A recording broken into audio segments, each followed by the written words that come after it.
మన vintage collections, Kadambari collections, Purnima prints లో ఎంత కొంటే అంత ఉచితం. Hello guys, welcome back to iDream media.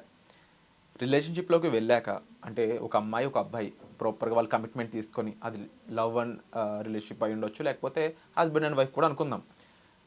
అమ్మాయిలు ఏమనుకుంటారు జనరల్గా, వీడికి నేను పడిపోయాను అని తెలిసాక వీడు ఇంకా నా మీద ఇంట్రెస్ట్ చూపించడం లేదు, వీడు ఇంకొక అమ్మాయిని చూస్తున్నాడేమో, ఇంట్రెస్ట్ అంతా వేరే వాళ్ళ మీదకి వెళ్ళిపోయిందేమో అని అనుకుంటూ ఉంటారు.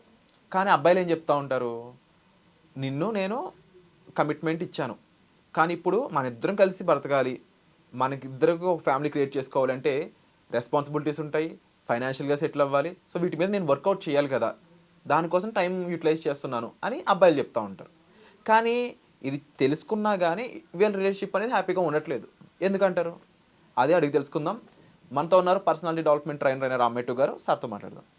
Hi sir. హలో అండి. జనరల్గా ఒక క్యాజువల్ టాక్ అనుకుందాము అబ్బాయిల మధ్యలోనే. ఎలా అంటే, ఫర్ ఎగ్జాంపుల్ పలానా ఎక్స్ అనే అబ్బాయి ఉన్నాడు, నా ఫ్రెండ్ ఉన్నాడు తరుణ్ అని. తనకి ఏంటి అంటే, తను ఒక రిలేషన్షిప్లో కమిట్మెంట్తో ఉన్నాడు అనమాట. కాకపోతే తను వర్క్ వల్ల, లేకపోతే వర్క్లో ఉండే టైమింగ్స్ వల్ల, కెరీర్ మీద ఫోకస్ వల్ల తను ఒకప్పుడు ఇచ్చిన టైము, ప్రియారిటీ, ఇంట్రెస్ట్ కూడా ఇప్పుడు ఆ అమ్మాయికి ఇవ్వట్లేదు. అనుకున్నప్పుడు ఆ అమ్మాయి ఏమని చూస్తుందంటే, ఎంతసేపు వీడు బాగుంటాడు కదా, ఇంకో అమ్మాయి పడిపోయిందేమో, లేకపోతే వీడు ఇంకొక అమ్మాయికి ట్రై చేస్తున్నాడేమో, లేకపోతే ఇప్పుడు నేను ఆల్రెడీ ఇంకా తనతోనే ఉంటున్నాను కదా, ఇంకా నా మీద అంతా లేదేమో, ఇటువంటి ఆలోచన అనేది ప్రతి అమ్మాయికి ఉంటుంది. కరెక్ట్. కానీ అబ్బాయి పాయింట్ ఆఫ్ వ్యూలో అది కంప్లీట్లీ డిఫరెంట్. ఎస్. అంటే ఎలా ఉందంటే, ప్రతి అబ్బాయి మోసం చేస్తూనే ఉండేటట్టయితే ప్రపంచం ఈ రోజు ఎలా ఉండదు. కరెక్ట్. మరి దీన్ని ఏ విధంగా ఎక్స్ప్లెయిన్ చేస్తారు అమ్మాయిలకి? అమ్మాయిలు అర్థం చేసుకోవాల్సిన ప్రైమరీ థింగ్ ఏంటంటే, ఒక రిలేషన్షిప్ స్టార్టింగ్లో ఒక అబ్బాయి పెట్టే ఎఫర్ట్ అన్రియలిస్టిక్ ఎఫర్ట్. అది అంటే ఏంటంటే, నాకు ఇప్పుడు ఆ అమ్మాయిని ఇంప్రెస్ చేయాలి కాబట్టి నా టైమ్, నా ఎనర్జీ మొత్తం, నా ఫోకస్ మొత్తం ఆ అమ్మాయిని ఇంప్రెస్ చేయడం మీదనే ఉంటుంది. ఆఫీస్ నుంచి ఫోన్ వచ్చినా ప్రయారిటీ అది కాదు, అమ్మాయి, ఆ పిల్ల నాకు priority. That is what is there, right? So ఆ స్టార్టింగ్లో ఏంటంటే, ఇంత వాల్యూ చూపించి, ఇంత టైం డెడికేట్ చేసి, ఇంత సిన్సియర్గా నాతోటే ఉంటున్నాడే. You know, I personally have seen, like కాలేజ్కి వెళ్ళేటప్పుడు నా ఫ్రెండ్ ఒకడు వాళ్ళ గర్ల్ ఫ్రెండ్ని పిక్ చేసుకోనికి, వాడి ఇంటి నుంచి కాలేజ్ 3 కిలోమీటర్స్ అవే, వాళ్ళ గర్ల్ ఫ్రెండ్ వాళ్ళ ఇల్లు 25 కిలోమీటర్స్ అవే. డైలీ మార్నింగ్ ఇక్కడ నుంచి ఆమెను పిక్ చేసుకొని కాలేజ్కి వస్తుండేవాడు. That is the level of dedication he had. పెళ్ళైన తర్వాత షాపింగ్కి పోదామంటే క్యాబ్లో పోమంటుండు ఇప్పుడు. సో ఏం మారింది? ఎందుకు ఈ చేంజ్? అప్పుడు లేవన్నారు, ఇప్పుడు లేస్తుంది. So that is what. సి అంటే ఇప్పుడు ఆ అమ్మాయి ఎక్స్పెక్టేషన్స్ చూడండి, వీడు ఎట్లా సెట్ చేసిండు అంటే, అరే నిన్ను కాళ్ళు కూడా కింద పెట్టనియా, నేను కావాలంటే భుజాల మీద మోసుకపోతా అనే ఎక్స్పెక్టేషన్ క్రియేట్ చేశాడు వాడు. ఇలాంటి ఎక్స్పెక్టేషన్స్ క్రియేట్ చేస్తూ ఉంటారు ఇన్ జనరల్. మందే తప్పు. అంటే బేసిక్గా చెప్పాలంటే మందే తప్పు. ఎందుకంటే స్టార్టింగ్లో మీరు చూపించే ఈ అన్రియలిస్టిక్ వరల్డ్ ఏదైతే ఉంటుంది కదా, అది క్యారీ ఫార్వర్డ్ కాదు. రేపు పొద్దున నీ ప్రొఫెషన్ స్టార్ట్ అయిన తర్వాత నిన్న బాస్కి ప్రయారిటీ ఇయ్యానంటే ఇంట్లో కూర్చో అంటాడు, రైట్? సో అట్లా కాదు, వర్కౌట్ కాదు అది. సో ఆ అన్రియలిస్టిక్ ఎక్స్పెక్టేషన్, స్పెషలీ కాలేజ్ టైంలో ఏంటంటే మనకు పెద్ద కమిట్మెంట్స్ ఉండవు, మస్తు దునియా టైం ఉంటుంది చేతిలో. సో ఈ టైం మొత్తం ఎక్కడ డెడికేట్ చేస్తామనంటే అమ్మాయికి డెడికేట్ చేసేస్తుంటాం మనం. ఈ టైంలో కర్మకాలి దరిద్రం కొద్దీ ఏదో తప్పక ఆఫీసులో అమ్మాయిని బైక్ ఎక్కించుకుని వెళ్తున్నాడు అనుకుందాం, అది కాస్త ఆవిడ కంటపడింది అనుకుందాం, ఇంకప్పుడు వాళ్ళకనో ఒక అగ్నిపర్వతం బద్దలైనట్టే కదా. బద్దలైనట్టే, అందులో నాశనం అయినట్టే. మరి ఇలాంటివి చాలా మందికి అబ్బాయి తప్పు లేకుండా వాడి కర్మ కొద్దీ జరుగుతూ ఉంటాయి. ఎలా ఎక్స్ప్లెయిన్ చేస్తాం ఇంట్లో? అంటే బేసిక్లీ ఆ కమ్యూనికేషన్ కూడా చాలా ఇంపార్టెంట్. అంటే స్టార్టింగ్ నుంచి ఫస్ట్ ఆఫ్ ఆల్ ఇలాంటివి జరగకుండా ఉండాలి, ఇలాంటి ఫాల్స్ పర్సెప్షన్స్ రాకుండా ఉండాలి అని అంటే, అది నార్మలైజింగ్ అనేది జరగాలి. నేను ఒక రిలేషన్షిప్లోకి వెళ్తున్నాను అని అంటే ఫస్టే వాళ్ళకి, అంటే మనం ఇంప్రెస్ చేసినంత కాలం ఇంప్రెస్ చేశారు, చేసిన తర్వాత పెళ్ళైపోయినాకనో లేకపోతే ఒక రిలేషన్షిప్ ఏర్పడిన తర్వాత జనరల్గా ఏమవుతుంది అని అంటే, మన టైమ్, మన కమిట్మెంట్ అనేది ఆబ్వియస్లీ డ్రాప్ అవుతుంది ఫర్ వేరియస్ రీజన్స్. డ్రాప్ అయినప్పుడు కమ్యూనికేట్ చేయాలి. See this is what it is, నేను ఎందుకు టైం కేటాయించలేకపోతున్నాను అంటే ఈ రీజన్స్ వల్ల కేటాయించలేకపోతున్నాను అనేసి ఉంటుంది. అయితే దీంట్లో ఇంకోటి ఏంటంటే, స్టార్టింగ్లో అంత లవ్ చూపించి ఇప్పుడు నువ్వు క్యాబ్లో పోవాలంటే అంటే వాడు ఖాళీగానే ఉన్నాడు, ఏంటి క్రికెట్ మ్యాచ్ చూస్తున్నాడు, టీవీ చూసుకుంటూ నువ్వు క్యాబ్లో వెళ్ళిపో షాపింగ్కి అని చెప్తున్నాడు. అంటే ఇక్కడ ఏమవుతుంది అని అంటే నీ ప్రేమ తగ్గిపోయిందా అంటే ప్రేమ తగ్గడం కాదు. కాకపోతే ఏంటంటే వాడి ఎయిమ్ మారింది. ఇప్పుడు వాడి ఎయిమ్ మారింది. ఏంటంటే పెళ్ళైంది, ఫ్రస్ట్రేషన్లో ఉన్నా, ఇప్పుడు నాకు కొంచెం సేద తీరాలని ఉంది, నేను క్రికెట్ మ్యాచ్ చూసుకుంటా, నన్ను కొంచెం ఒంటరిగా వదిలే ప్లీజ్ అని చెప్పలేడు, రైట్? సో అందుకనే సరదాగా నువ్వు క్యాబ్లో వెళ్ళు అని చెప్పేస్తున్నాడు అంతే. ఆర్ మనకి ఏంటంటే చేంజ్ ఎలా ఉంటుందో చెప్తా చూడండి. పెళ్ళి కాక ముందు మొత్తము ఫ్రెండ్సే లోకము, రైట్? ఇవంతా ఆ లెవెల్లో ఉంటారు. సడన్గా ఒక రిలేషన్షిప్లోకి రాగానే ఫ్రెండ్స్ని పక్కన పెట్టి ఈ అమ్మాయి లోకం అనేసి మారుతుంది. ఈ అమ్మాయి దక్కిన తర్వాత మళ్ళీ they go back to the friends.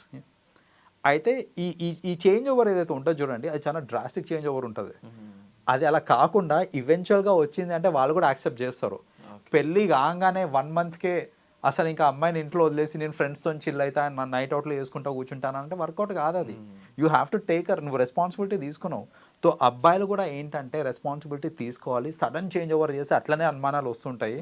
అలా కాకుండా ఆమెకు కేటాయించాల్సిన టైం ఆమెకు కేటాయించి ఆమెకు అర్థం చేపియండి. సపోజ్ మీరు ప్రొఫెషనల్లీ కొంచెం బిజీ అవుతున్నారు అని అంటే మన ఫ్యూచర్ కోసమే, మన పిల్లల కోసమే అని అర్థం చేయించి మీరు కరెక్ట్గా కమ్యూనికేట్ చేశారంటే ఇలాంటివి రావు. మీరు కమ్యూనికేట్ చేయకుండా సడన్లీ టైం కట్ చేశారనుకోండి, ఇలాంటి థాట్స్ వస్తాయి. ఇంకోళ్ళు నచ్చిరేమో, లేకపోతే వీనికి సోక్ ఎక్కువైంది, ఇట్లాంటివన్నీ వస్తూ ఉంటాయి అనమాట మనకి థాట్స్. చాలామంది మగాళ్ళు ఇప్పుడు మీరు చెప్పినట్లుగానే ఎక్స్ప్లెయిన్ చేద్దామని చూసే వాళ్ళు కూడా ఉంటూ ఉంటారు. కానీ ఫస్ట్ టాక్లని కట్ చేసే భార్యలు అయి ఉండొచ్చు, లేదంటే లవర్స్ అయి ఉండొచ్చు, వీళ్ళకి ఫ్రస్ట్రేషన్ పెంచుతూ ఉంటారనమాట. అంటే అమ్మాయిలు తప్పు అబ్బాయిలు తప్పు నేను మెన్షన్ చేయట్లేదు, జరిగే కేస్ స్టడీసే చెప్తున్నాను నేను. ఇప్పుడు అబ్బాయి అనేవాడు ఏ విధంగా ఒక రిలేషన్షిప్ని ముందుకు తీసుకెళ్ళాలి, ఇలాంటి సిచ్యువేషన్ ఉన్న ఒక అబ్బాయి ముఖ్యంగా ప్రొఫెషన్ పరంగా ముందుకెళ్ళాలి, ఇంకో పక్కన అమ్మాయి మీద ప్రియారిటీ తగ్గిందనే విధంగా రానివ్వకూడదు. మీరు చెప్తున్నట్టు communication is very important.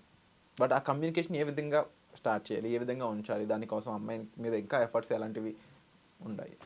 So మీరు అన్నట్టు సపోజ్ ఇప్పుడు నేను చెప్తున్నాను బట్ అమ్మాయి కమ్యూనికేషన్ కట్ చేసి వస్తుంది. లైక్ నేను చెప్తున్నాను దట్ ఇది మన పర్పస్ కోసమే, మన ఫ్యూచర్ కోసమే అంటే నువ్వు కథలన్నీ వడకు నాకు టైం ఇవ్వు అని చెప్పింది అనుకోండి, లెట్ హర్ ఎక్స్పీరియన్స్. మీరు ఏం చేస్తారంటే సరే నీకు టైం ఇస్తా, షోర్ ది కాన్సిక్వెన్సెస్. నాకు రేపు పొద్దున జాబ్ పోతే నువ్వే నన్ను చూసుకో, ఎందుకంటే నేను కేటాయించిన టైం నేను కేటాయించట్లేదు అక్కడ. నాకు రేపు పొద్దున ప్రమోషన్స్ రాకపోయినా, కెరియర్లో నేను ముందుకు పోకపోయినా పర్వాలేదు అని అంటే చెప్పు, నేను నీకు టైం ఎలకేట్ చేస్తాను. బట్ నువ్వు రెస్పాన్సిబిలిటీ తీసుకోవాలి, నా రెస్పాన్సిబిలిటీ నువ్వు తీసుకోవాలి. దానికి ఓకే అంటే ఐఎమ్ ఓకే విత్ ఇట్ అనేసి అట్లీస్ట్ ఆ కాన్సిక్వెన్సెస్ ఎక్స్ప్లెయిన్ చేస్తే కనుక వాళ్ళు ఆ థాట్స్ వస్తాయి వాళ్ళకి. జనరల్గా ఏంటంటే కాన్సిక్వెన్సెస్ అర్థం కాక నువ్వు నాకు టైం ఇవ్వు, నువ్వు నాతో స్పెండ్ చేయి అని చెప్తుంటారు. డెఫినెట్లీ మీరు చెప్పిన దాంట్లో చాలా వరకు పాసిబిలిటీ ఉంది అండ్ అలా చేస్తే అమ్మాయి మారుతుంది. కానీ నిజంగా అగ్నిగుండం మారాల్సిందే, ఎందుకంటే వాడు జాబ్ రిస్క్లో పెట్టాలి, కెరీర్ రిస్క్లో పెట్టాలంటే అంత ఈజీ కాదు. రైట్. సో ఒకటి సింపుల్ అండి, ఏది ఇంపార్టెంట్ అనేది ఇంకా అబ్బాయిలే డిసైడ్ చేయాలి in such kind of cases. మీరు మీ అమ్మాయిని మార్చుదామని చూస్తున్నారు, అమ్మాయి మారిందా యు ఆర్ లక్కీ. అమ్మాయి మారలేదు అని అంటే ప్లీజ్ అండర్స్టాండ్ మీకు ఏం కావాలి. ఆ అమ్మాయి ఇంపార్టెంట్ అని అంటే కెరియర్ తీసుకొని you can take it, compromise అవ్వచ్చు అక్కడ. లేదు నాకు కెరియర్ ఇంపార్టెంట్ అంటే ఇట్స్ ఓకే టు కాంప్రమైజ్, ఎందుకంటే రిలేషన్షిప్స్ అనేది వస్తూ ఉంటాయి పోతూ ఉంటాయి. మనకి కెరియర్ అనేది ఒక్కసారి పోయింది అని అంటే it is hard to get back to. ఇప్పుడున్న టైంలో కరెంట్ సిచ్యువేషన్, ఇప్పుడున్న కాంపిటీషన్కి, ఇప్పుడున్న రిసెషన్కి, ఇప్పుడున్న ఈ ఇంత హీటెడ్ వరల్డ్లో మీరు అర్థం చేసుకోగలిగితే ఇన్ఫ్లేషన్ అయి ఉండొచ్చు, ఎనీథింగ్, మనకి జాబ్ ఎంత ఇంపార్టెంట్ అనేది కూడా చూసుకోవడం ఇంపార్టెంట్. అంటే ఒకప్పుడు సినిమాకి వెళ్ళాలంటే గర్ల్ ఫ్రెండ్తో ఒక 500-1000 రూపాయలు అయ్యేది సార్. ఇప్పుడు మల్టీప్లెక్స్కి వెళ్ళాలంటే మా ఖాళీ అన్న ఒకరు ఉంటారనమాట, ఆయన చెప్తూ ఉంటారు 2000 అవుతుందిరా చిన్న అని చెప్పేసి అంటూ ఉంటారు అనమాట. నెక్స్ట్ రోజు అదే 5000 కూడా అవుద్ది. సో జాబు కెరియర్ చాలా ఇంపార్టెంట్ అనమాట. అది ఉంటే వీళ్ళని చూసుకోవడం జాగ్రత్తగా బాగుంటుంది అనమాట. కరెక్ట్.